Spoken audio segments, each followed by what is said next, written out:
Hi, everyone. Welcome to the Neos Educator stream. My name is Subjectivity, and I'm your host today. I'd like to welcome everyone here in our auditorium, as well as those watching on our Twitch stream. There will be a live Q&A after the presentation. In our series of Maker Talks, thank you. In our series of Maker Talks, we allow for creators to explain to our viewers literally how they made it, how and why they created the fascinating projects that benefit and add to NeosVR and its community. Today, I have the pleasure of introducing our presenters from the calendar team, JackTheFoxOtter and the Autopilot, who made the Neos-calendar. The Neos-calendar allows users to create a personal or group calendar and share it with friends. What a great community building tool, right? From what I understand, they will go into a deep explanation of the logics and other technical aspects of their project. And I think they have a few surprises planned for us too. Please join me in welcoming JackTheFoxOtter and the Autopilot.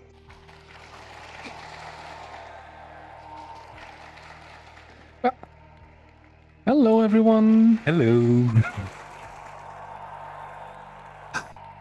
All right, let's get rid of the clapstick. Okay, well, thank you all very much for showing up today. I'm Jack. I've been playing Neos for about 2 years actively now, and this was the second time I personally have participated in MMC, which we're gonna talk about a bit more in a little bit. I hope you will enjoy the talk, and it's gonna be fun. Yeah, and I'm the Autopilot. I've been mostly a desktop user until approximately half a year ago. Finally VR. Finally you can touch stuff. Well, if there was touch. And yeah, I do mainly crazy logics. So, up to you. Yes, okay, so before we get started, I want to kind of introduce a couple of concepts here, because I already said this is going to be a bit of an experimental talk. First concept I want to introduce to you, the conversation ball. Basically just a little ball which is basically just going to be tossed to the people that are talking, and it's also going to put them in the spotlight. So once we arrive at the Q&A at the end of everything, like, you can ask your questions, but you will have to catch the ball. So be prepared for that. Also, another thing, after the Q&A is over, we will still be available for about an hour if you have any questions about the calendar, like in terms of support you need, help installing it and help setting everything up. We will be there. We will answer your questions if you have them. So yeah, without further ado, I would say we start by just showing off the calendar. You might have already seen this. This has been a pretty massive project, honestly. But I think everyone involved was pretty happy with how it turned out.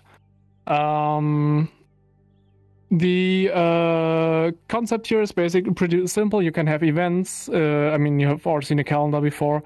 But this is all fully contained within Neos. So we are using custom data storage, we'll also be talking about later in the talk. And the idea is you can just create your own calendars and share it with your friends. Like, we have a wizard in here which will guide you through the steps required to do that if you want. So it should be fairly straightforward to use. And then you can just subscribe to as many calendars as you want. You can hide them, you can show them. And it also comes with a built-in edit mode. So as long as you actually own the calendar, you can just go into edit mode. You can click on the plus icon on any day. You can add a test event. And if you were to save it, it will actually save it. But I am going to discard it now. And you will see that it will actually automatically update again, and the test event is once again gone. So yeah, about MMC. So we know that not everyone watching on Twitch has really been in Neos too much or at all. So the general idea of MMC is everyone can participate. They get 1 month, like it's a yearly thing. You get 1 month to create something, and you have a deadline. You will have to be you will have to be done at the end of the month. Otherwise, you will get disqualified. So yeah, I think we're just gonna start up a little slow here. with some impressions. See, this was young, innocent me at the beginning of February with the first gray block out of the calendar that you've already seen. All of hopes and motivations and so many ideas. And well, as time went on, we added more features. You see, at some point we added the day numberings and the proper columns. And then that was when we had the first prototype of the menu sliding animation, when you switch between months working. At some point we added the side menu that you've already seen. The modal dialogue that guides you through everything. And yeah, this was pretty big a milestone actually. So this was the first time we actually had events displayed in the calendar UI. And that was shortly followed by this moment, which was the first time we actually managed to add an event. So this was like the full integration. We could actually create a calendar, add an event, and it would actually save, which was pretty exciting. Because this was the first moment the calendar was actually like functional, like the basic functionality of a calendar was given. Yeah, about that. It turns out the February actually only has 28 days. And you would think people working on a calendar are aware of that, but it really only started to hit like 2 days before the end. Yeah, you can imagine. Yeah, we had some fun with that. Wanna talk about the big one? Like 2 days before the deadline? Oh yeah. So we basically discovered all the events were gone, but only like when we went up, went to the past, then they were gone, but only every second page. It was like, whoa. So at the end we tracked it down. It wasn't very interesting bug. But that was on the last 2 days, and we basically had like a live copy that we were working on. So we either throw away everything we did, like until it's to a very old version, or we screwed. We made it somehow. Yeah. At the end, everything actually worked out, and surprisingly enough, the entire thing is functional. But you might be thinking yourself, I mean, it's the entire month still, 28 days, right? So why would it take so long? Why can't you like make a plan at the beginning? And well, I guess this is the point where we'll have to talk about something.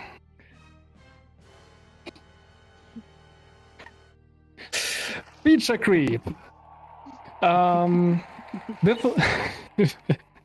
Yeah, this might be a concept that you aren't aware of. Basically, feature creep describes like you have a project and you have a basic scope defined and you know what you want to do, but then while you're working on it, you're like, oh, wouldn't it be cool if we add this feature? And oh no, we need to add this. That would be really fun.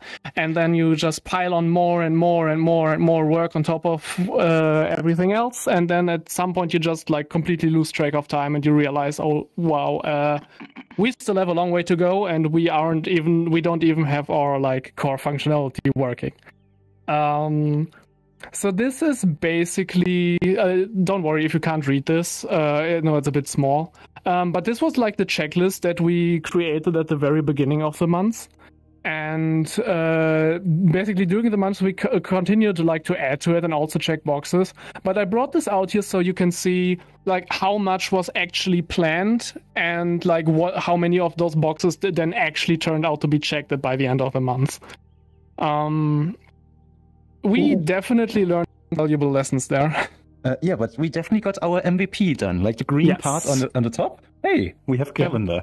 Yeah, at some point we decided to really like focus in and see, okay, what is the minimum viable product that we need to be done by the end of the month?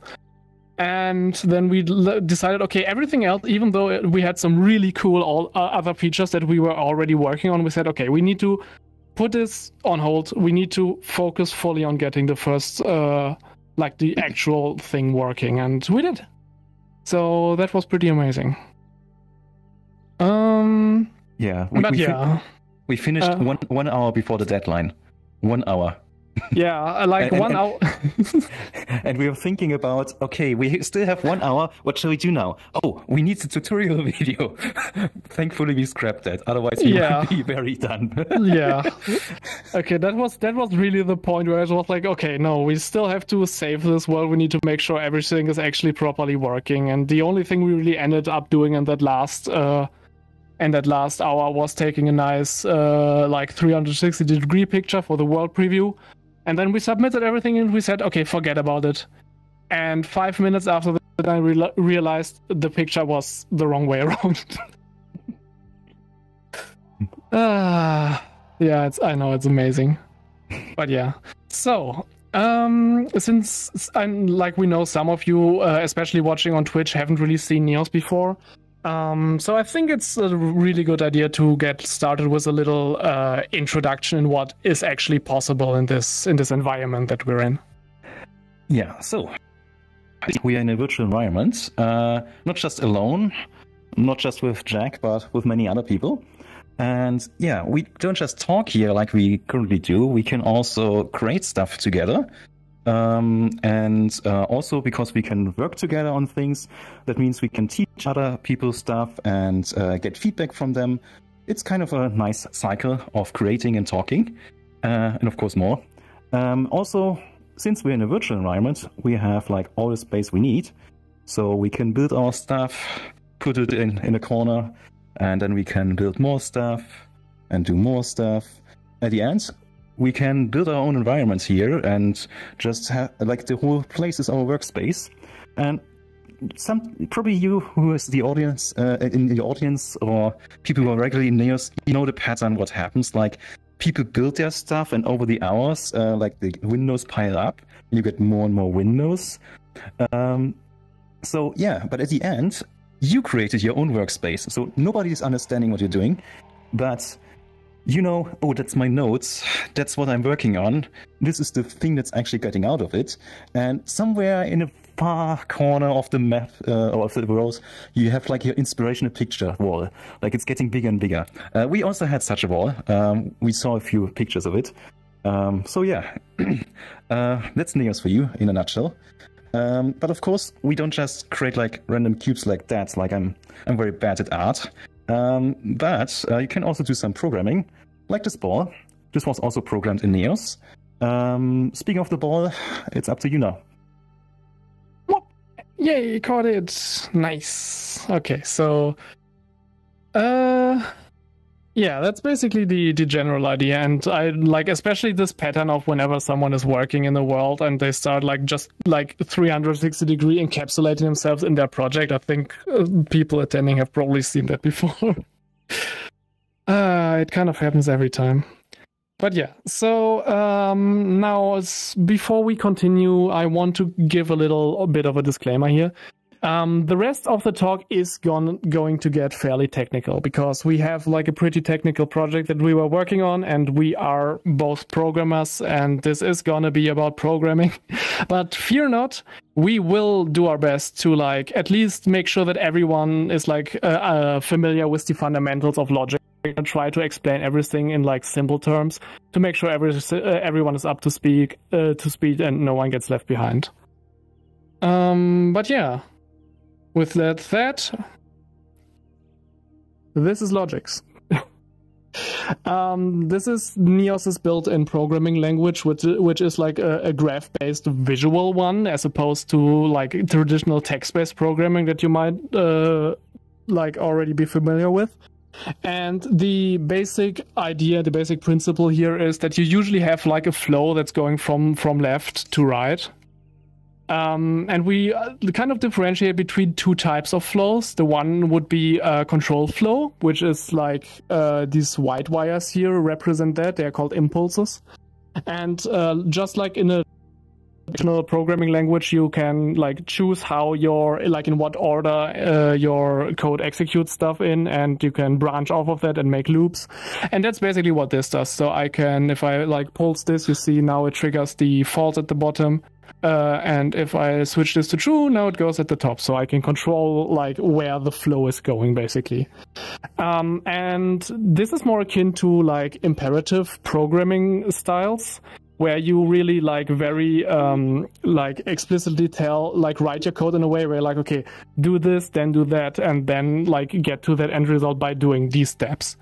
And the second type of flow we have is data flow, in this case represented by these blue wires, which are like numbers. And you see in this case we have a multiplication happening. We have an input 4, 8, it multiplies, we get 32. I think you will probably understand it.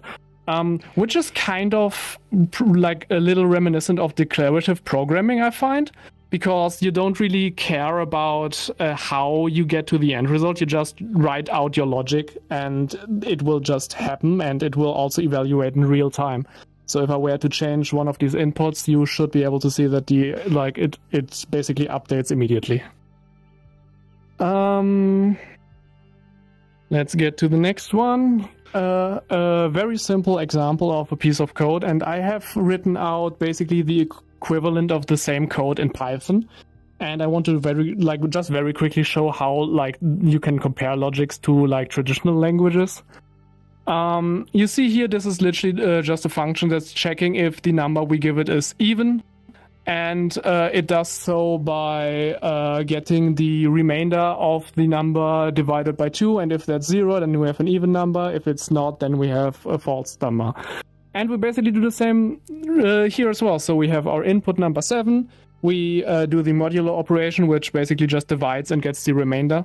And if that's equal to 0, then we get either false or true. And we can then use that to also control the flow of our program.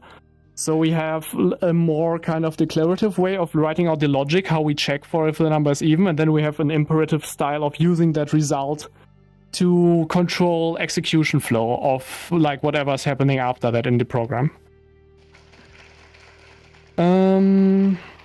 Yeah, let's get a little bit more complex here. Calculating a triangle number, which is basically the triangle number of 1 is 1, of 2 is 1 plus 2, of 3 is 1 plus 2 plus 3, and so on and so forth. Here's a very helpful picture from Wikipedia. This gets a bit more interesting because now we actually introduce an intermediate state here. So in the Python code, you can see we have a variable n, which at the beginning we initialize to be 0. And then we do an iteration here, so a for loop, which goes basically as many times as we have specified, and every time it just increments n, and that once we are done, then it just returns that. And this is basically the same that's happening in the code here as well. So you can see this is basically just a loop in logics. At the beginning, we get one impulse that the loop has started, and then during the loop, it impulses as many times as we have specified. What's interesting here, though, is that even though we do set, on the beginning, we just set it to 0, and then on each iteration, we increase this. After the program is done, this value, the 55, is still going to persist. Because we don't really have, in Neos, everything is kind of always running. You don't really have a state of, okay, the program didn't run yet, or the program is done running. Which is why in some languages you can just say, okay, I don't really need to give it an initial value. In logics, you probably should, because otherwise, your execution might be influenced by whatever happened in the previous execution. So going a notch up from that, calculating the Fibonacci sequence and returning it as a string. This is interesting because we once again have now two internal states. We have the number pair A and B. So Fibonacci is basically you just start with 0 and 1, add them together, add it to the end, and shift it all 1 over, and you do that as many times as you specify. And then we also have the string here, which is also going to be initialized to be just a string that's only contains a 0, because it will always start with a 0. And to show this is to show how different data types are represented in logics. So in this case, you can see here the green is basically just an integer number, and the green with a line through it here is like two integer numbers together as a vector. And we do the same logics here, but the same logic here as in the Python code. So you see this entire green part here basically calculates the sequence. And then this red parts over here, which represents string variables, does the string concatenation. So you can basically see on a glance what the code is doing, and also what part is dealing with what data types. But okay, so now I have basically now shown you how Logix compares to traditional programming languages, just so some people that maybe know programming but don't know Neos get a fundamental idea. But the real question is, what can Logix do where real like traditional written programming wouldn't be such a good fit, at least in the case of Neos. So Logix is awesome because it's fully real time and it's embedded in the world. So I can just spawn out nodes here. I can make them bigger to make sure all of you can see it. I can spawn another node, can connect them. And without needing any external tools here, I can also just immediately like see, oh, what's the state of this variable during its execution, because it's all real time. And you see we basically have a number here that turns into a color. But it's not just that we can very quickly inspect the code we're writing. We can also just conjure up any object we want, like out of thin air. And we can, in real time once again, just take that object and connect it to the code that we've written. So you see here we have like an interface card of the material. I just take the color, which we have programmatically defined now, connect it to the color of the box, and now we have a rainbow box. And it's all real time, it's all cooperative basically, because you see me in the world while I'm on this. We all see it updating in real time, and this is like really the powerful thing of the like collaborative building environment Neos provides. Yeah, and I can definitely suggest everyone to give it a try if you're interested and haven't really had the chance. It definitely won't hurt. But now, still, we know that not everyone here is familiar with projects in Neos, like how they might unfold. So we kind of want to show a little example of how a project might start like simple and then continue on. And for those of you in the audience that have already been in Neos for a while and you have like worked on projects as well, you may be able to spot a few patterns that you recognize in there. So let's quickly clean up the mess I made here. And let's set the stage a little bit. So, okay. I'm building a nice hangout world so all my friends can come over and we can have a good time. But the issue is I'm not really that great at like making stuff interactive. So I go to my friend Autopilot and ask him to help me out. So, you know, you've seen the world we did, right? But it's like we have lots of rooms and they're connected by floors. But I'm not happy with that because I would like to have doors in there and I would like to like be able to actually open and close them. Do you think you can help me out with that? Yeah, door, yeah. I can do something. Give me a moment. There, a door. Ooh, that's pretty amazing. Let me show you. You can just open the door. Here you go. Ooh, nice. This is perfect. Nice. Thank you very much. I love it. So, that's actually quite simple to make. You, of course, need some kind of model. Box will suffice, but you can do more like this. And then you add a single component. I forgot the name. I think it was a joint component. And then you can just grab the door and it goes around the hinge. Yeah, simple door. Okay, so about the grabbing part, actually. I was thinking, because we are like in a virtual environment, right? And I'm like, it's like, why do I need to touch it? So my question, can you like maybe come up with something so the door like opens automatically whenever I get close to it? Okay, so door for the lazy. Yeah, we can do that. But to be lazy, you need to program something. So yeah, there you go. Some logics. And your door, just go close. It will open. Oh, nice. Thank you. Exactly what I wanted. I love it. Nice. Nice to make people happy. So, just a short explanation here. There's basically a box there that you can collide with. And whenever you collide with it, the logics here triggers. And there's this timer. Basically, whenever this timer has been freshly reset, the door will be open. This means as long as you're in the box, the door stays open. When you leave the box, you have 1 second, then the door is closed. That's the code. I have a problem. So, I love it, but the issue is now that the door opens automatically whenever anyone comes close to it, like everyone thinks they're invited, but honestly, they aren't. Like, I also need some time for myself. So do you think you could like maybe expand on that and help me build like a lock or something so I can like lock it if I don't want other people to come inside? So you need private space. I see. Yeah, then let's add a lock to it. Yeah. Yeah, like a key is probably fine for you. There you go. Now you need a key to enter. Nice. I like this key. So I just put it in and the door opens. Perfect. Exactly what I need. Thank you. I love it. Yeah. So, actually, I should maybe point more to it. So, yeah, we now have this code here, and basically this area here has been added, which is just checking if the right key has been put into the hole, and if yes, we switch it to be unlocked, and that will be combined with the timer that was already there, and then opens the door. Small addition, but now it's automatic and lockable. I lost the key. So the issue, if I don't have the key on me, I still need to be able to go inside. So I need like an alternative to the key as well. Do you think you could maybe add a keypad? So like I can also just type in a code if I don't have the key on me to open the door? So you just lost the key and you think you can remember the code? I would do it anyway. I would do it anyway. I would do it. Okay, fine. So there you go. Yeah, now you have your keypad.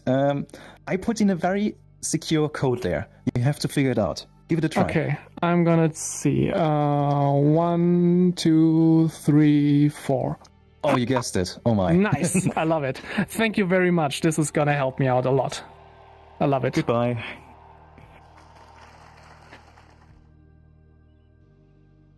Oh yeah, so the explanation, of course. Now we added this code here, which is for the keypad. So basically, whenever a key has been hit, we will just put like a text together that combines all key presses. Unless we have the fourth digit already, then we just use that opportunity to start from scratch. So at the end, we have our combined key that we put in. We compare it to the very secret key here. And if it's the right one, we will unlock the door. Simple addition.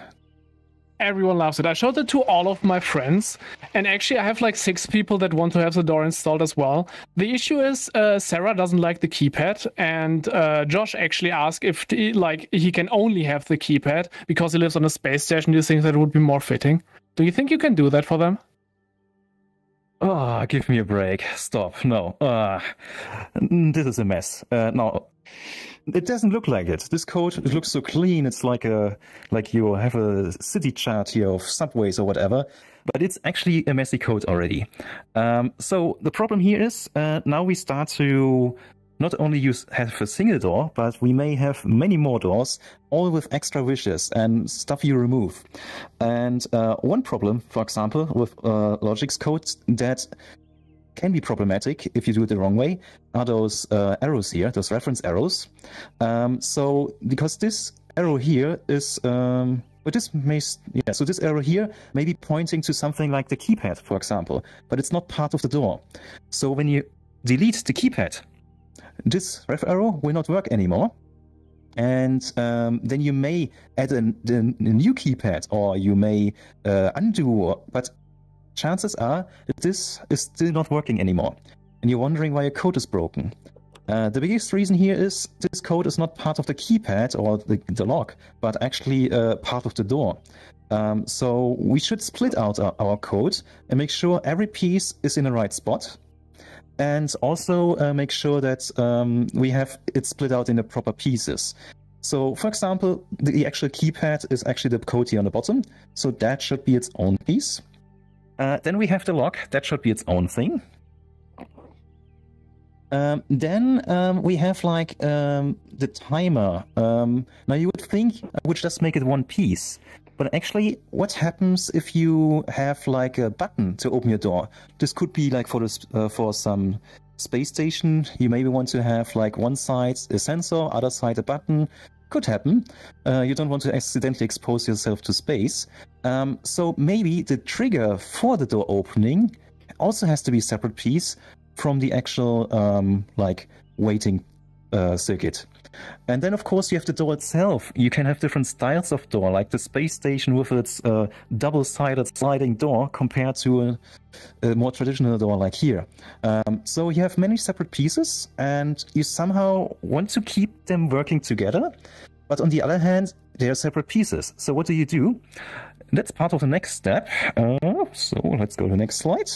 And let's make sure my doodles are gone. There you go. So now I'm over here. So one of the ways you can split the state of your object is using dynamic variables. So basically, dynamic variables you can just put in your hierarchy. Actually, I have to draw here. So you can just put them in a hierarchy and just give them a name. Okay, technical issue, but it's fine. So you just give them a name, and then you can reference them from afar or from within the hierarchy, and they automatically connect. So you can have variables on objects that you put in place, and then it is known to everyone else, to the neighbors, to the parents. Everyone knows that they are there and what they do and what they want from you. Like whenever you do a family visit, it's always the same. So like here in this example, we have this box here. And when I put this box on red print, you see that it's announcing its existence to a dynamic variable. Yukilob, I stole your dynamic variable space. I'm sorry. So it's announcing its existence, and we can use that again to do something with the object. Let's actually get it back up here. We want to have more fun with another cube. Yeah, so we can also just access this object and remotely control it, like give it a different color, like putting another object in and give this one a new color. So these were two separate objects, but depending on which object I put in this hierarchy here, it was talking to a different object, this code here. So this is one way to make a code more modular. And it's always good to use the hierarchy of Neos to advantage instead of having all those reference arrows or interface cards everywhere. Like they have their place, but it's more short range, like in a small thing. In the bigger things, try to modularize a bit more, and then you can more easily replace your code, for example. So next step is there's something called dynamic impulses. So one thing were the values, like you saw with the blue lines in the logics code in the beginning. But we also have something for the white lines, the impulse lines, to be disconnected but still be together. So here we have dynamic impulses. So they are basically like when you have when you do like a radio communication, you have like a sender and a receiver. And then you have a frequency you're talking with. That frequency is actually this so-called tag. So only when you use the same tag, you can actually communicate with each other. And also, which is not like real life, you actually can specify which area you want to cover. Like, do you want to broadcast the whole world using root? Or do you just want to have a very specific receiver that you want to target? So I will now press this top button there, and you will see that those two nodes here received an impulse. I can also just target this single node here, and you will see only the bottom one got an impulse. Yeah, so that's basically it at the beginning, but we can do more. So this example here is showing a different variation of a dynamic impulse receiver, or with dynamic impulses, because they are not just like a trigger of something, they can also contain a single value. And you can use that to your advantage. So imagine you have a user interface, like actually you already saw an example. You remember the keypad? It had 9 buttons, one for each number. But we didn't have 9 different paths of code to handle all those numbers separately. Instead, we had a single dynamic impulse receiver. So basically like those buttons here. Those buttons are not connected in any way, except they are in the hierarchy. And I do some dynamic variable magic to make them recognize that there should be a receiver here in this area. So when I hit this button here, it will send an impulse through this one here. Together with the information, I have been pressed, I am number 1. So number 1 comes in. We have the original value of 0 here, times 10, still 0, plus the number we just got is 1. So when I press 2, we just do the same calculation, and at the end it's just adding a number on the back. So it's basically just 1, 2, 3, 3, 3, and so on.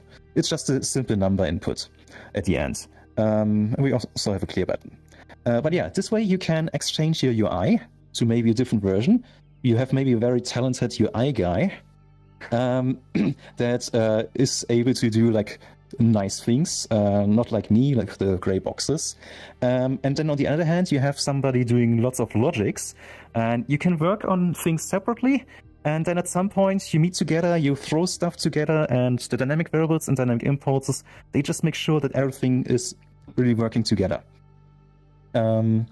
Definitely worth trying out. Takes a bit of time to get into, but it's definitely worth it. Now, here is like why we had warning technical, basically. Because this is quite a complex example. So if you're more familiar to logics, you may recognize there's a bunch of stuff going on. So I will try my best to walk through. So those of you who don't know logics but regular programming, this is basically like a callback, higher order function. So what we do here, step by step, is we have a dynamic impulse. So we trigger through the hierarchy an event. But we attach a value to it, and that value is not just like a number. It is a slot, an object in the world hierarchy. And that slot has been prepared with dynamic variables. So we attach to this object multiple values, and those are, for those who know the programming terms, arguments, but they can also be return values. So we feed values in, and we get values out with a single remote call to some other place. So in regular programming, you would call that a library. Or at least you have some module of code that you're calling. So also, what we can do with that, because we can target our impulse receivers to a slot in a hierarchy, we can also specify something that would be more like a function pointer, function reference in programming languages. So we just by some convention, we specify the tag of whatever we put in there as a function reference to be, let's say, callback. And so that would be basically, this would be our callback here on the bottom. So it's just receiving a simple value and displaying it. We will see this running in a second. So this will be our target for whatever that code here is doing. So first we set it up, tell it, yeah, please, when you do your thing, like let's say you go through the database of calendar events. Whenever you have a calendar event, please tell me each day that there is for this event. And then you just so you tell then this code here will be called for each calendar event, but not only a single time, but for each day.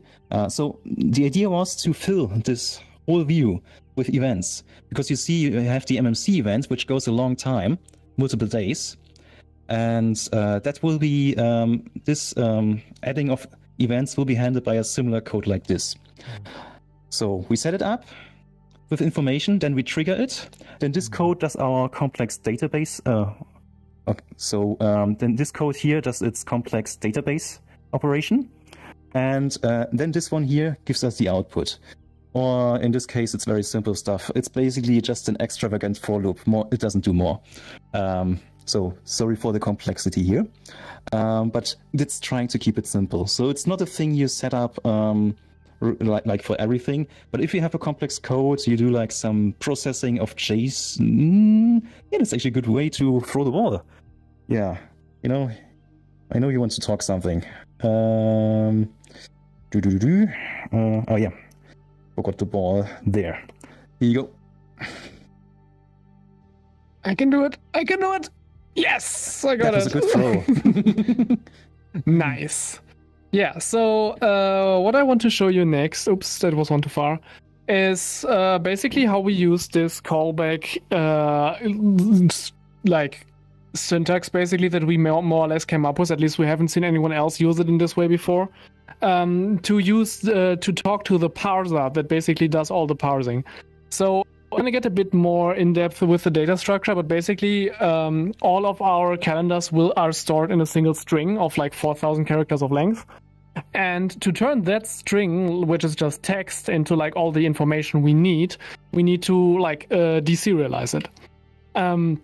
We wrote code that does that, but it's the issue is that's like 300 nodes that handle the deserialization of that, which is pretty amazing because we actually use it in like multiple places or in the calendar.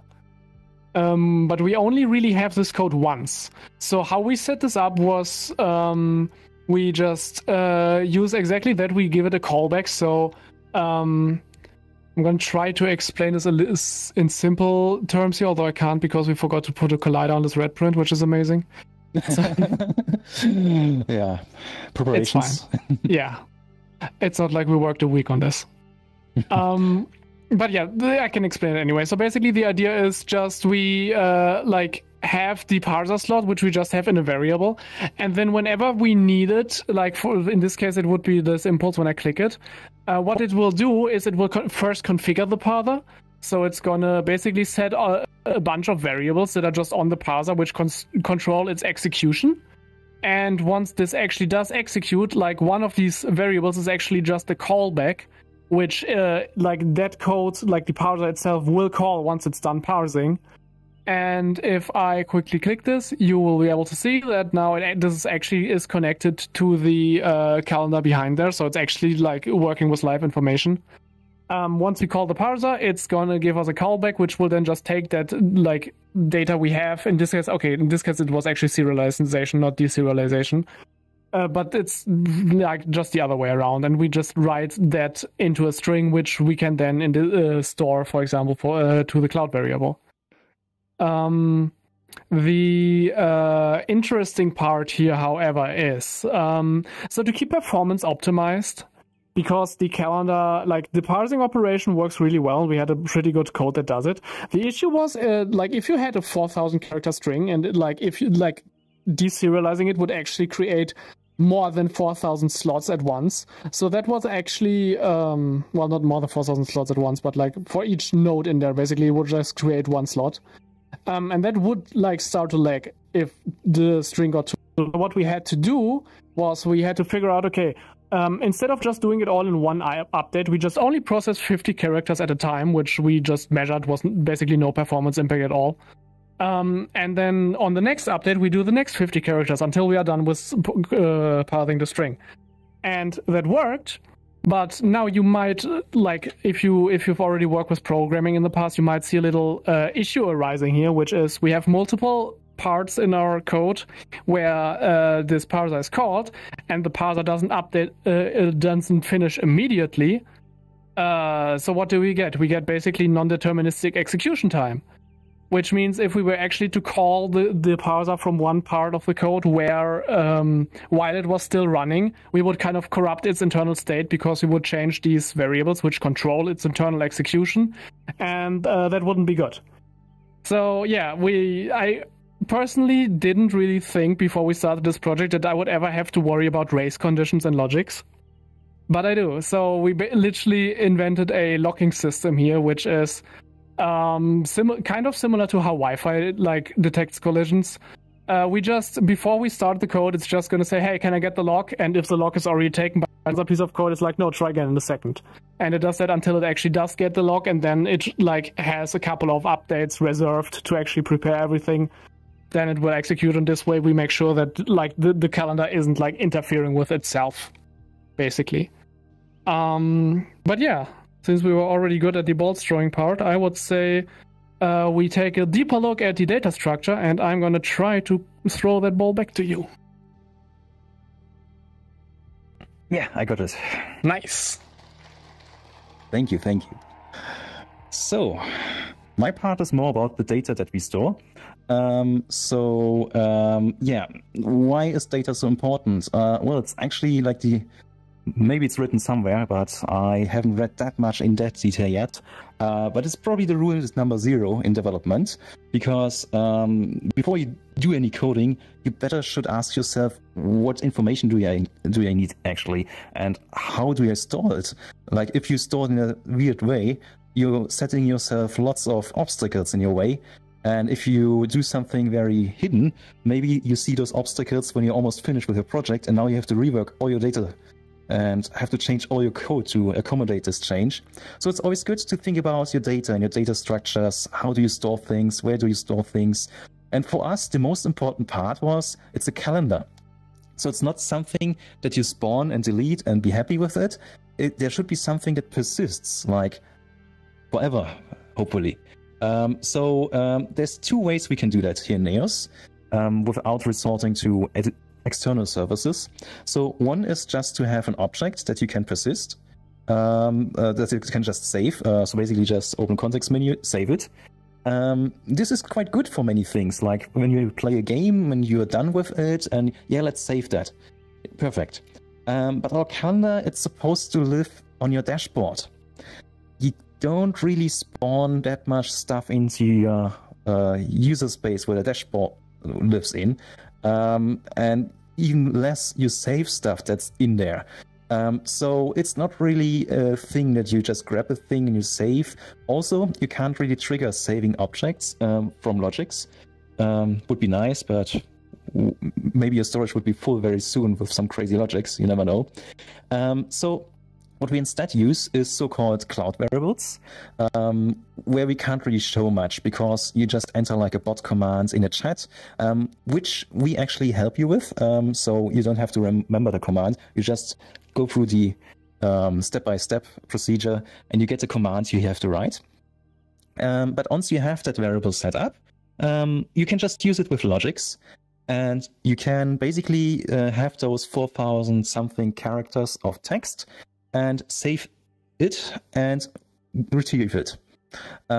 This synchronization is something a bit out of reach from us. So in theory, if 2 people at the same time write to it, very likely you get either one of those only winning and not one writing, then the other reading and putting the modification in. So there's still the issue of race conditions, who wins with his value.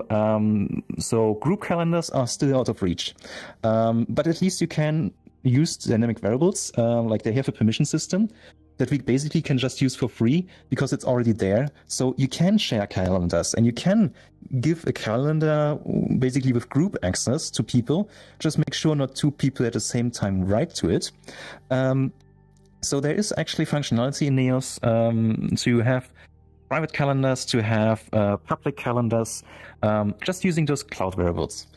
What did you store in there? As we already hinted at, text. And well, there's actually 2 ways to encode information. Like you can either use like human readable text, or you can use binary information. Binary is of course better for the computer and it's much more compact. So even with the limited space, wouldn't that be advantages? Wouldn't that be an advantage? Yes, it would be. But also it may be harder to get the information out. And if you change the data format, usually there's no extra information like what is the content. This is why it's very much smaller to have a binary format, because you just write some bytes and bits and you're good. And like the first thing maybe your date, the second thing maybe like an indication that there's text. But at the end, when you change a thing there, the whole thing cannot be read with the same code anymore. So the text-based format like JSON that we're using, that is more resistant because it always has those descriptions, what is stored here. But of course, JSON also is a complication to parse that. You saw the tiny code that Jack had there? Like, it is tiny compared to the parser actually reading the code, that JSON. So it's still a complication. So one simplification we did is actually we only use those objects, which you see with the curly braces here. So we can read and write those objects and string values. So everything else like numbers or truth values, those things we intentionally ignored. We don't even, it would probably just be an error in our code. Instead, we just made sure when there's like a string, like a text value, we just decode it after the fact. So we had a bit more work when working with the translated data. And what did we actually translate it to? So it is translated to an object structure. And that's actually something that Yukilop invented. Yukilop was actually also part in our team. It is, yeah, whether the competition is over, so not sure which tense here. But so basically, we translated it to object hierarchy, the JSON structure. So we have basically here, this is a calendar. Or maybe I should use this here. Ah, yeah, I can write on inspector, yeah. Okay, so we have this object structure here. And you see that we have like meta information, like a name of a calendar, description, when was it, is it edited, is it visible, can we edit it, or is it a read-only calendar? But also we have a list of events here. Those events have a unique ID, so we can identify them later on quite easily. And they have also their own fields. So you can see this structure here very strongly corresponds to the text that you see here. Because it's basically generated from the JSON, and also it generates the JSON.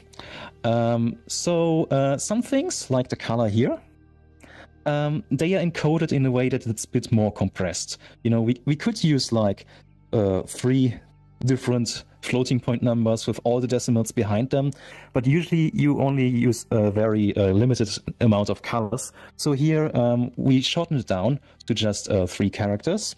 Another thing very heavily compressed, here are the dates. The dates, so this is actually both dates, start and end date of a calendar event. We just used 4 characters here. It looks like 2, but those are like Unicode specialties. So there are actually 4 characters here that we use to encode start and end date. It's in a binary format. So here we compromised a bit with the readability, because a proper date in a human readable format would be like 12 characters, and you do that 2 times for each calendar event. That adds up very quickly, and we were still limited in characters for the calendar. So this is basically a good seg to our last piece. So at the end, oh wait, one thing I was missing. So there is, like we have the dynamic variables here. I could get an inspector out. So we have our variables here with the values, but they are all text. Some things need to be translated. For example, the color should be translated to a proper color value that we can use in UI. And that is done using something we just plug in, like similar to the dynamic variable demo I did a few minutes ago. We just had pieces of code that we could just duplicate and put into the color variable, and it's into the color part of the hierarchy. And then it would read that value. It is a dynamic variable. You can read it with logics, and it would read that value and drive another dynamic variable, which is now a color. And this we could then later on use in our UI. So one thing that we had to do is, like, we basically recreated a small database here, but that also means we have to search the data. We have a calendar. We are in February, well, now we are in April. So when we want to get all the events in April, we have to go through all our data and see, like, what is overlapping with April. So there may be events that are just in February, like MMC, but this talk is in April, so we should get information out of that and put it on the calendar. For that, we added another data structure, which we call the index, which is just basically whenever there has been changes to this, it will update. And we actually, what Jack didn't mention about the parser, it's actually when you did like if you change the date in the JSON, it's actually just changing the variable value in our structure here, in our ANSON structure. So we are not clearing everything and then creating it from scratch. We're actually doing updates there. This means we can now take a reference, like imagine this reference arrows I talked about, that they are evil. Well, we basically do the same, just putting it into a nice variable. We're taking it out and putting it into the next piece of code.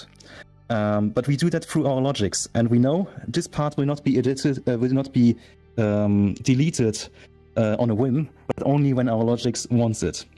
So now we have some more proper references here, and use that to have all our events sorted by whenever they start and end. And this can be used to just go through and then start getting all the values and pushed it on to our UI. Which takes us to the next point. So we have all the invisible things which are hard to show in a presentation. And now we want to make it visible. So there's like, what you can do to make something visible is basically whenever you change something, you have some code, like imagine the white impulse wires that do like an action, an event, like step-by-step instructions. You can have those kind of stuff, and basically you change something, now you have to update the UI. And let's get actually back to the calendar. Like we changed the color of the calendar. Let's take demo calendar 1.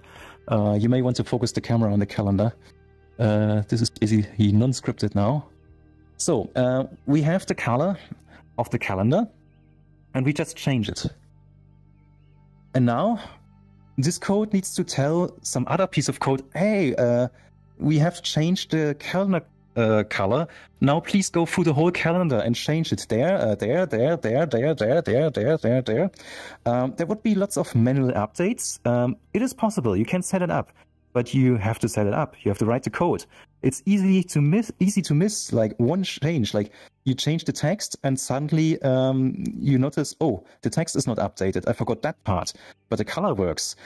So to avoid that, we basically use something that is called data binding, which is basically telling some smart library or framework like Neos, please take care of that. I don't want to think about it.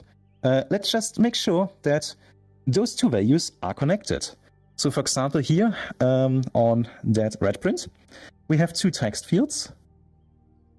And we have them linked. So we use the trick with dynamic variables here, but there's also other tricks like with value copy and write back, or listening to changes and writing manually. There's many ways to do that. But here we used a bridge of dynamic variables, which are actually referencing the content of those text fields. And when I type in one of those, it automatically updates in the other. But this is not like a single drive where you just have one input, one output. Here you go to the other, and it also works the other direction. So we can change the data in our calendar, or we can change whatever we type in the UI, and it will change our data. So we didn't have to do much code that does back and forth communication.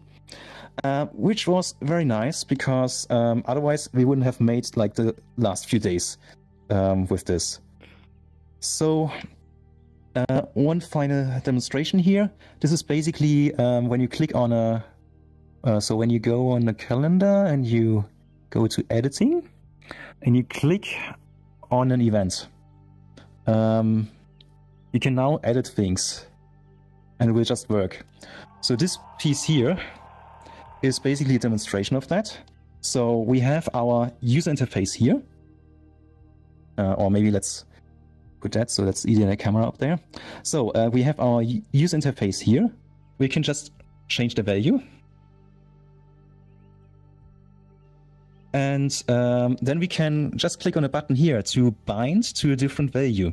So what we're just doing here is we basically just get a reference. So here we are working with fields to the variable itself. So the setup here is a bit complicated to explain. So if you aren't that deep in there, you can ignore it for a minute. I try to keep it short. So basically we have our variable here with the actual value. And then we have another variable, which is a field to that value.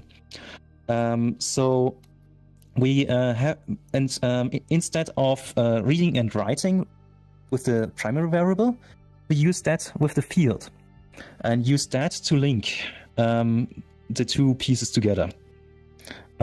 So that's basically the trick behind it. And if you set it up properly, like in the right order of things, and you change the way you link those things, it will update the UI. So when you change the link, it will update the UI, but when you change the value, it will update in both directions. Yeah, so that's basically the trick here, how we removed lots of code, or actually avoided programming lots of code with the connection between the UI and the other pieces. Dynamic imports were also a big thing. So basically, when we wanted to remove a calendar item in there, instead of going through the calendar again and searching where are they, we basically did a broadcast, hey, calendar event MMC23, you're over, go away. And then it would basically, all receivers would see, oh, that's my name. Okay, I will go back. I will destroy myself. Calendar was cleared. So some tricks were there to make life easy. Yeah, so that's basically the end of the scripted part of this talk, and it was longer than I expected. Look at that. We have some hidden stuff here, like a timer that nobody can see. Yeah. But yeah, that's pretty much like just a brief introduction of all the stuff that we went through within this month, which was like a lot of fun, and we honestly learned a lot of things and came up with a lot of techniques that we haven't really seen anyone else use yet. And this won't be the end of the calendar. Like, this is a first working version, but we definitely, like, we still have that long list of unchecked boxes, and we still do want to finish like adding more features. So there will be updates in the future for sure. You can just save the public folder of the calendar. I can give it out after the talk if you want, and then whenever we do publish new versions, we will both announce it on the Discord probably, and also just push it into the folder so you can update it. And because of our like data structure and cloud value storage, all your user settings when you update should, unless I like mess something in the coding for that up, just should, yeah, big asterisks there. But basically all the user settings, like what colors you choose for the calendars, what calendars you subscribe to, that should all just automatically reappear on the new version, so you don't have to worry about losing anything. I'll definitely make sure to test that extensively, though, after making such a claim.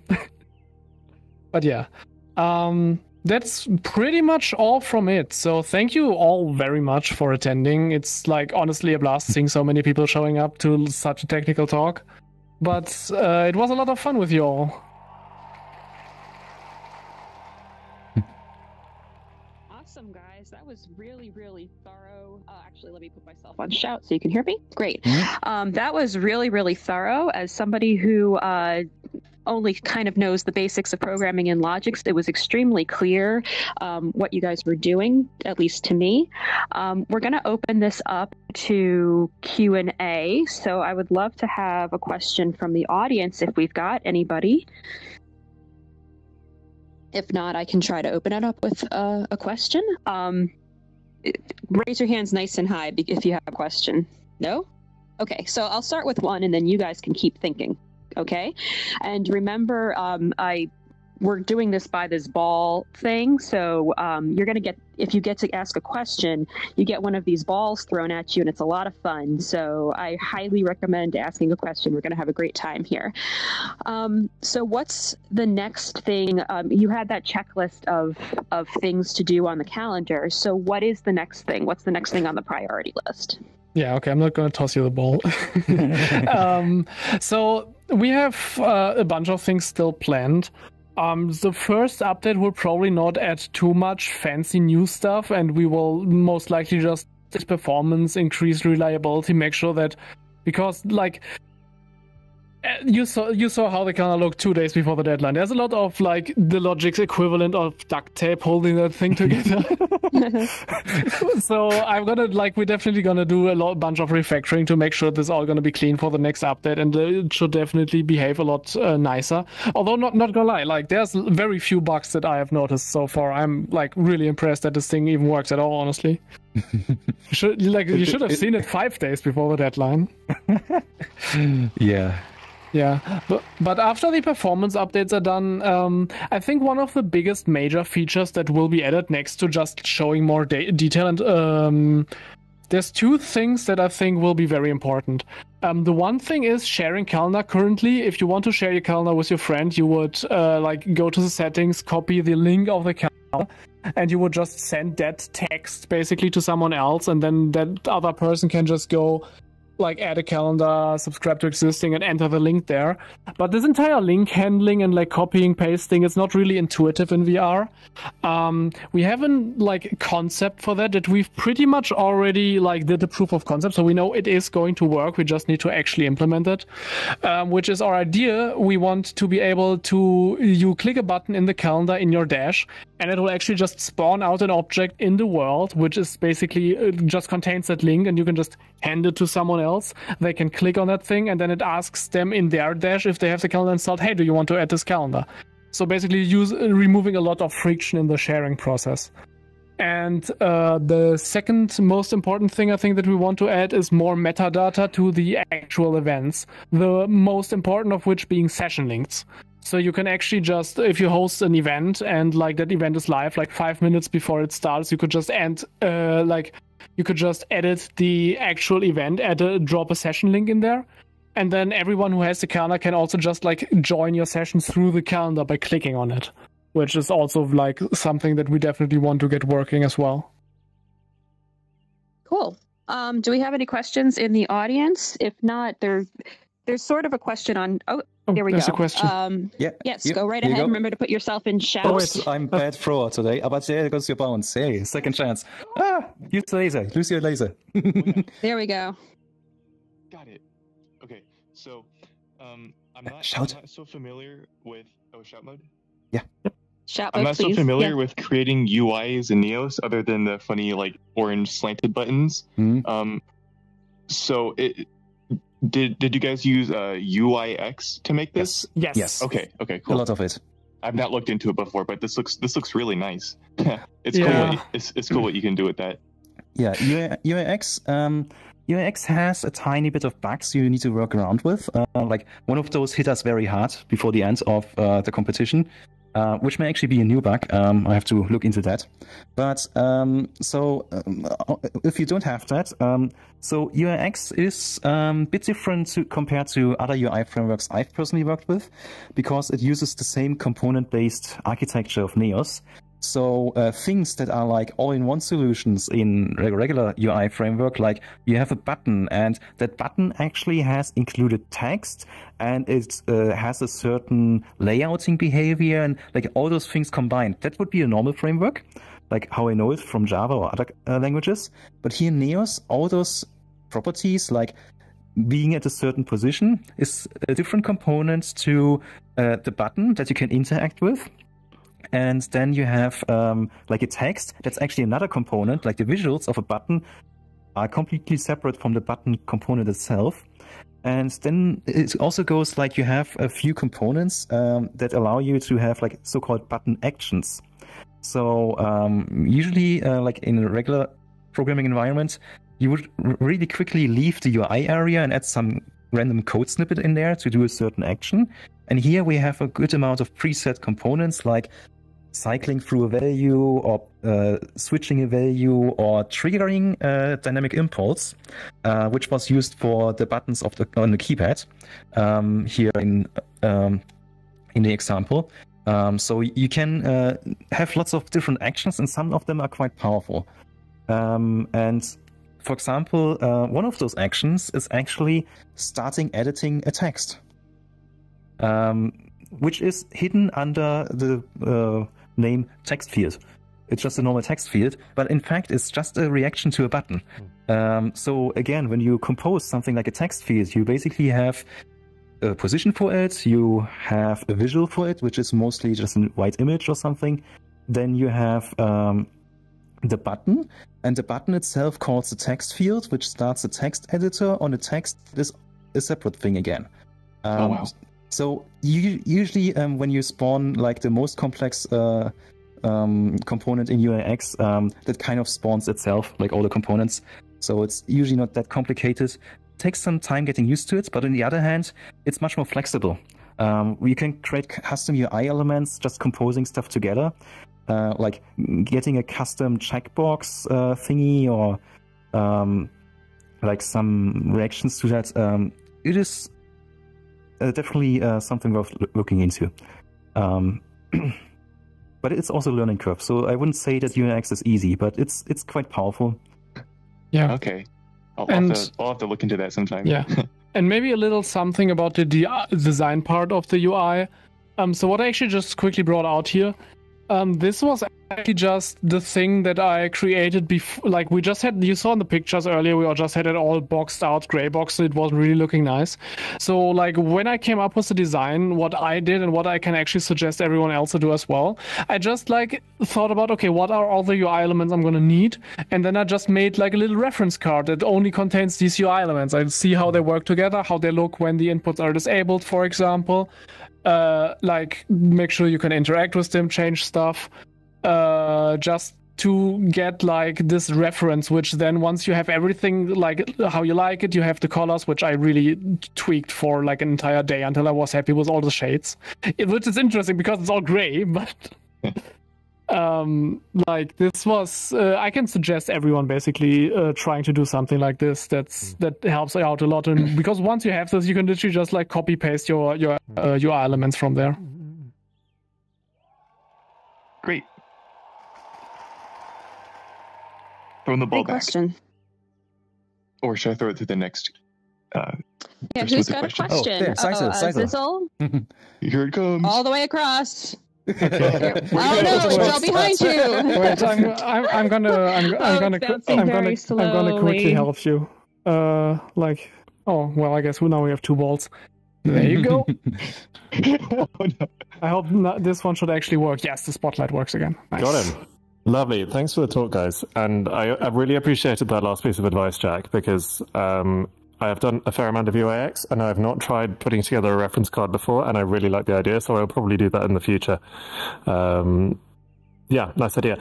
The one thing I didn't quite catch was, I think the last piece of dynamic variable wizardry you were showing off, where you had, I think, a dynamic string field going on. Yeah. Do you mind just going through that? I wasn't quite sure what that was doing there. So in like very simple terms, I want to say, so we don't just have a variable for the actual data, but we also have a second variable that just keeps a reference to where that data is stored, to what field we have the data stored in. Right. And the way, I guess I can quickly go back to the other slide there. I hope it's fine if I take over. Yeah, it's fine. It's fine. Like the way this basically works is we don't really change the value itself. We just like write like on the UI that just has a field and also a variable, and we just write effectively where that data should be stored. So we don't actually write the new data into it. We should the new location into it. And once we do that, this will actually, or it should at least, yeah. If I can actually click the button, this will like automatically update the field on here because the one that was just linked has priority. So basically what we're doing is we're just having one UI element with like one field and one like place where we actually input the data. And instead of just having logics to copy the data back and forth, we're just using logics to mount this UI to a specific part in our data structure. So in the calendar itself, we actually only have like one main hierarchy where all of our like deserialized Anson data is in, and every UI element basically just references that, which means that like we don't have like for every calendar we have like settings menu for every calendar. We just have one settings menu, right? But if you once you click the button, what actually happens is that reference changes, So like the UI of the settings menu basically just gets mounted to the data of the of a different calendar. So we have just one menu, and it can just be reused for like n amounts of calendars that we store there without any additional complexity in terms of code. Okay, I think I understand now. Yeah, we must have a chat afterwards. I quite like that pattern. I'd be interested to noodle with it a little bit. Thanks. Yeah, sure, no worries. It's quite rewarding to see just things being connected magically. Like it's when did we start doing that? I think like a week before the end, didn't we? Yeah, we were just experimenting with different ways. The thing is, like the entire this is a project, and we kind of designed it in a way where it could actually be scalable and maintainable, and it wouldn't be scalable or maintainable if we just had like all the calendar code like duplicated in 5 different places and stuff, and all the like for each variable or for each calendar we just basically of logics that handles the settings or something like that. So we really like our main focus was on figuring out how to make this work, how to make this scalable, and how to make it modular. So we came kind of up with our callback system, which then had the side effect of us also having to come up with a locking system because yay, race conditions. Yeah, over-engineering is also a thing, yeah. I mean, we basically over-engineered this entire presentation. Oh, yeah. Like, we weren't just rehearsing for a week. We were just building all the tools that we were using here to show the logics on the screen, to have, like, the ball appear and disappear, to have the spotlight follow it. The remote to change the slides. It's like... Yeah, you guys are certainly bringing a new level to the presentation game. I mean, it's NeosVR, the Edgy Room here. It's like it has so many more capabilities than just being a regular slideshow presentation, and so we really appreciate it. I was really fascinated by the fact that you guys had the logics and it was interactable up on the screen, and I was like really blown away by that. Did you guys build that, or was that a pre-existing tool? No, we made that like... That's incredible. Actually today. You made it today? Wow, I'm really impressed. Okay, yes, so the backstory to the video screen... that is not visible at the moment. So the backstory to the video screen was originally it was just a quick thing. We basically asked Seisel, hey, you've got your camera switcher tool, which you don't see because it's over there and invisible for you. So you've got your camera switcher tool. Can we get like a live video feed from that and just display to the others so we can basically show them the logics a bit closer up, because you know in VR resolution isn't perfect. So looking that far away to tiny texts, not a thing. So yeah, that was a quick prototype, which was then a bit escalated because actually for us, it would be over there, and for you, it's over there. But yeah, then at some point we found out that's what the Switch stream is looking at, what Zeiser's camera switcher is doing up there. That's actually not perfect because it's usually a bit wider shot, so you see some surrounding area. So yeah, Jack had the opportunity to invent a completely new system from scratch in a short amount of time, and then was placing dozens of camera positions around to make sure it actually works properly. Yeah. It's also the beautiful thing of if you make your things modular, you can just make everything interoperable. Like we started off by just making the slideshow system so we can toggle through that, and then we also made buttons so we can define like what can the camera operator see, what can we see, what can the audience see, and we just like had variables for that, and we just built it into everything. Then we made like texts that we can edit that like basically just use the slideshow system to give us like talking points. Like, sorry to break the smoke and mirrors, but I'm really bad at remembering stuff. I actually have text that you can't see. You just saw it, didn't you? Oh, no, it's actually, no, it's not. Because it's, no, you can't see it. No, see it. Yeah, right, even when grabbing. But if you want, we could actually invite you now, unless there's any other question from Twitch or something. Yeah. I think we're having a slight technical issue. Oh. But Rampa says Jack is silent. Rampa's the one that is moderating our Twitch stream. So there's something going on. I wasn't in shout. I'm sorry. Oh, okay. I feel bad. There you go. No, it's fine. We always forget to do shout mode. I did it at the very beginning of the show. So yeah, it happens. So fun story. We actually wanted to make it so that when you're holding the ball, you are automatically in shout mode. There is a component for that, but that component broke in like a recent update to Neos. So yeah, that's another one for the GitHub. Yeah, I still have to report the bugs. Yeah, you remind me on my to-do list. Okay. Yeah. I think. Do we have any other questions from the audience? Yeah. Go ahead. Wait. Let's get one of those balls. Let's do this. There you go. Catch the ball.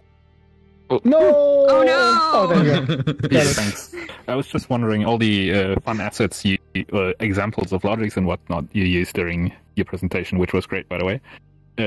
If that's like available somewhere, because that's, I think, a great learning tool for people who are trying to learn logics and whatnot. Well, I mean, for once, the entire recording here will just be available on YouTube after we're done. But I can just toss this all into a public folder if you want. Then I'm gonna give that out after the talk or I'm just gonna post an announcement on the MMC channel on the Discord so everyone can see. So that's a very good question. We're gonna put all our code snippets in there. Yeah, that was great. It was like a Logics Crash Course 101 kind of thing. 101 to... Yeah, we tried...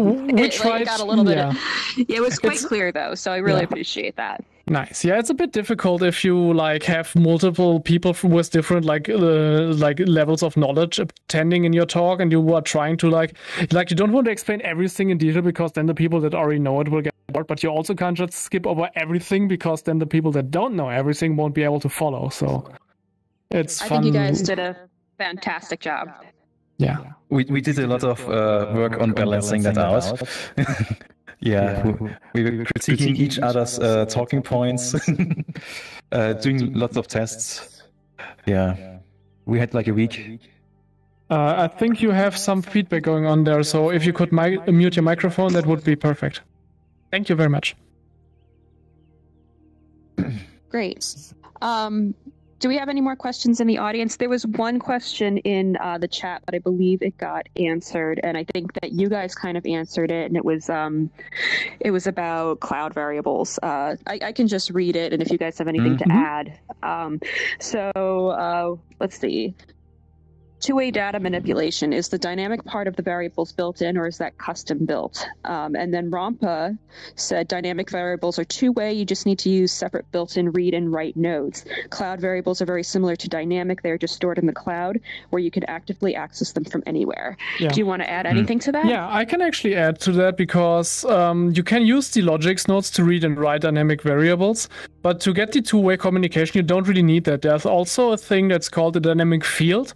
So you can just basically turn any field in your entire system that might store a value into a dynamic variable.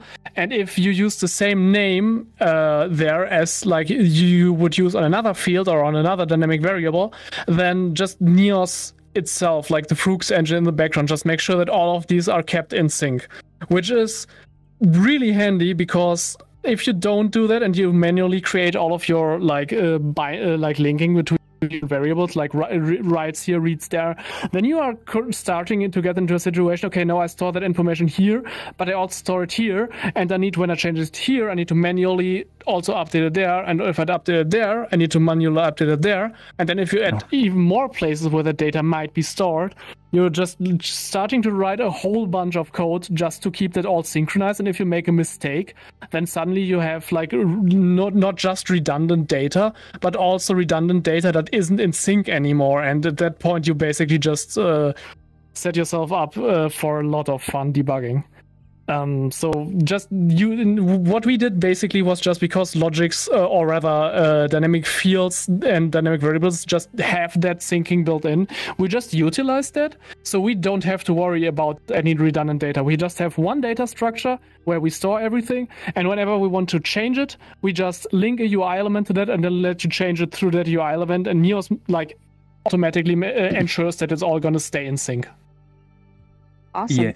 Yeah, so I just created a small graph, so free-flowing camera would be good here. Basically, mostly people are interested like in the actual values of things, but they are actually stored in something called fields. Like when you open the inspector panel, so when you open the inspector panel and go to an object, you have like those names with a value, name a value. So each of those things is actually a field. They are like the basics of Neos as far as I understand. They're like always synchronized. Exceptions apply, of course, but they are like synchronized through the network. You can read and write from them. You can drive them, and they are the basic building blocks. And there's a component called dynamic field. So compared to a normal dynamic variable component, like the regular dynamic variable component that you find more down here, that stores the actual values. So it has its own field. The dynamic field variable that actually stores a field as a reference. So basically, when you have the active state here, we can basically drop that in, and now the variable here is okay. I will not continue this further. This will be too detailed. Yeah. But basically, that's the variable now. So basically, we have the field that stores the value, and now that dynamic field uses that field to be its value, like the variable value. So Autopilot? Yeah. I'm not sure, but I can't see anything. I'm not sure if anybody else is having that same problem. I'm just seeing the graph thing. Yeah, maybe it's a desync issue. Everybody else is fine? I can't see it. I don't see it either. Interesting. Okay. I'm not sure why. Okay. But it's probably fine. So I hope you still manage to follow the explanation regardless, although okay, this might be just our code being too modular and applying like viewing restrictions to things that weren't supposed to be restricted. Yeah, we didn't really It's also plan. invisible on the stream, so just so you're aware. I didn't want to. I was like, I'm not really seeing anything. I'm wondering if everybody else is having that problem. Yeah, we're gonna figure out what happened there after the talk. Actually, let me see. I will become a regular spectator now. Why? Okay, more questions? Otherwise, Autopilot is gonna start taking the stage apart already. Do we have any more questions in the audience? We're pretty clear on our Twitch stream. So is everybody... Anything else? All set? Oh, another one. Zizzle, go ahead. Catch the ball. Thank you. I'm allowed to speak now. I really like the kind of layered presentation system you guys have put together. And of course, you know, knowing Neos allows you to create your own tools, and then there's another huge step between that and making the tools available for people who don't know how Neos works very well, and making them easy to use. Can you foresee a project in the future where you guys might try to generalize the system you've made and make it a little bit more idiot-proof, as it were? We have. Okay, so. Feature creep again. Of course, yeah. But we have already a lot of ideas of how we can make the system a whole easier to use and a lot better, so everyone can basically set it up without any programming knowledge.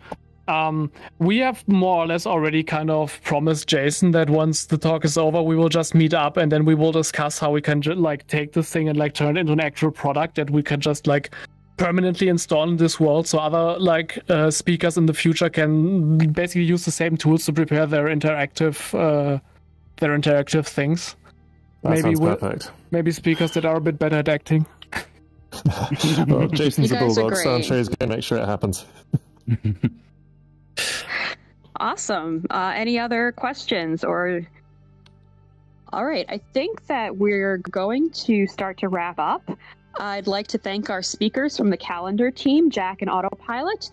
I'd also like to give a shout out to our camera crew who have been invisible this whole time. The camera crew is led by Carlos Austin, and that brought the multi-camera Twitch stream to you today.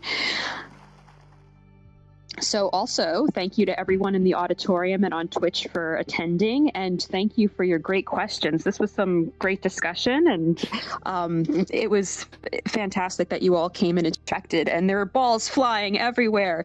This is going to go into a party, isn't it? All right, everyone. Goodbye.